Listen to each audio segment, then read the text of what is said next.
Hi guys! Welcome to my vlog. Mga kapatid ko dyan.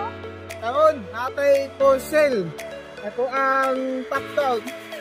O, paano guys? Bagdun pa rin siya. O, linggo pa rin. Ipon pa rin siya na one guys na linggo pa rin siya na luma na pero kaya siya. Masusay ka rin na. O, apa yung mga design guys na apil na nitanan guys. Ikan sa business o bukan sila mga design niya o kaya na kagawin o pwede ko sa mga tangan o payong-payong o depende sa inyong design.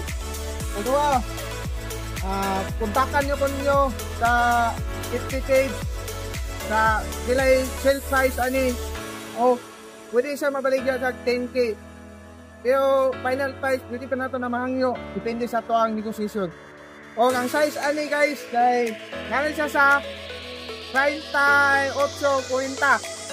ang size medyo takanong yan bako na siya 10K lang nanagan 10K makapiling kanina wag pa yung labot ko pa kay bani sa line ka ano lang top down kung na may upalit o kasi may kayo lang mangitag pan dihay na mo kontak na mo sa mga thank you salamat guys o once again thank you shout out sa inyo.